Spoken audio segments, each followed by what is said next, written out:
We want to take a moment also to introduce to y'all our ASL interpreter. Amy Anderson is the state teacher of the year for last year from New Jersey. So thank you so much, Amy.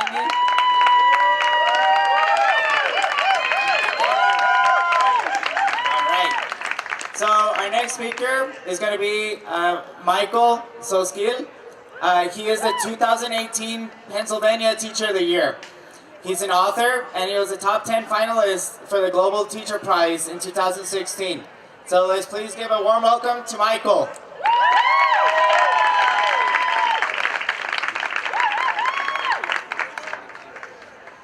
Good morning, everyone. I am so proud to be with you here today, and with the thousands from around the country and around the world that are joining us online, fighting for the freedom of our children. My name is Mike Soskil, and I am the 2018 Pennsylvania Teacher of the Year. And before I start, I want to wish a happy birthday to my son, who turns 13 today. Happy birthday! When I first heard that we were going to be holding this event today, I thought about not coming, because it's my son's birthday. And spending time with our children is a blessing. But of course, it didn't take me long to realize how privileged I was to be able to have that choice. How many of the children in detention camps around the country are spending their birthdays separated from the family that loves them? Children the same age as my son and my 15-year-old daughter. Children the same age as my 9 and 10-year-old students. The fact is, throughout our history, immigrant children have often paid the price when adults fail to find their shared humanity. I'd like to share some of their stories with you today. I teach in a small town outside of Scranton in Northeastern Pennsylvania. How many people know Scranton? How many Office fans? We have any fans? Yeah. Wherever I go, people know Scranton from The Office. But before Michael Scott ran a paper company in Scranton, Northeastern Pennsylvania was known for something else. In the 1800s, the Industrial Revolution in the United States was powered by anthracite coal from underneath Northeastern Pennsylvania. Just like in the factories of New York City and the railroad lines in the West, the most dangerous and the most difficult jobs in the mines were given to immigrants. By the 1890s, the coal fields were heavily populated with Eastern and Southern European immigrants. Like today's world, it was a time of economic upheaval caused by technological innovation. And just like we're seeing today, the fear from economic instability resulted in nativist and nationalistic sentiments that tore communities apart.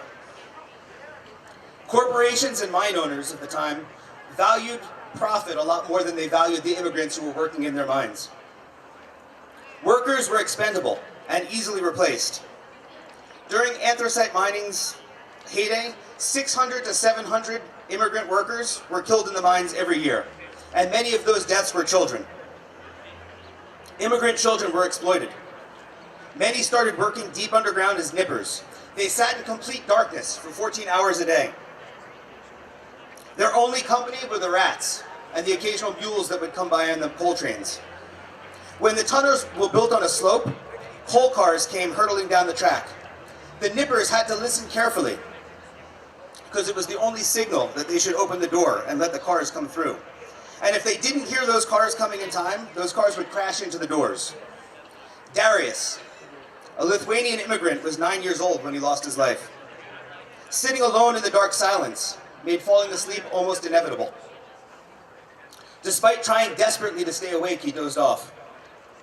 The rumbling of the tracks woke him up just as the coal car was approaching. He jumped up to open the door, but he didn't make it in time.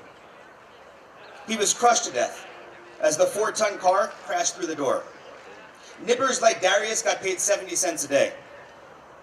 By 12, many of them were working as coal breakers. Their job was to stand hunched over all day, separating coal from slate. Often their fingers were crushed. Always their fingers were cut and bleeding. Occasionally they were caught in the machinery. In his book, Bitter Cry of the Children, John Spargo explains what it was like for these children. Crouched over the chutes, the boys sit hour after hour. picking out the pieces of slate and other refuse from the coal as it rushes past the washers. From the cramped position they have to assume, many of them become more or less deformed and bent-backed, like old men. The coal is hard, and accidents to the hands, such as cut, broken, or crushed fingers, are common among the boys. Sometimes there's a worse accident. A terrified shriek is heard, and a boy is mangled and torn in the machinery, or disappears into the chute to be picked out later, smothered and dead. Nativism was rampant during the Industrial Revolution. Those in power looked to quash any demands by immigrants for fair wages, safe working conditions, or livable housing.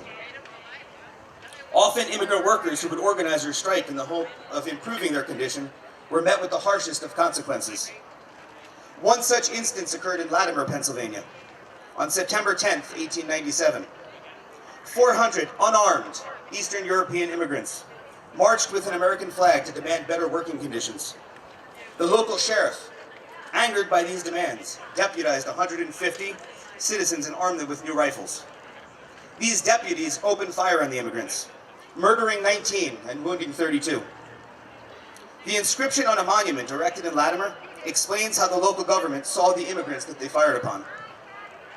It was not a battle because they were not aggressive, nor were they defensive because they had no weapons of any kind and were simply shot down like so many worthless objects, each of the licensed life-takers trying to outdo the others in the butchery. Each of these examples could only happen because those in power saw people who were different than them as others.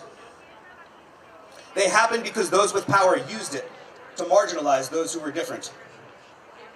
Instead of seeing each other as human first, they defined others' value based on where they were born. We cannot keep repeating the mistakes of our history. Humanity must be our primary identity. No matter where each of us was born, no matter what religion, no matter the color of our skin, the language we speak, or the number of years we've spent on this earth, we are humans first. Raise your hand if you've ever loved someone. Raise your hand if you've ever felt lonely. Raise your hand if you've ever lost someone that you've loved. Look around. We share the same experiences. We all have the same feelings. Some of us were born here in the United States, others were not. For some of us, English is our primary language. For others, it's Spanish. We're Christians, Jews, Muslims, Hindus. But before all of those limited identities, we are human. And when we as a society embrace our shared humanity, we will truly be one nation, under God, indivisible, with liberty and justice for all. Thank you very much.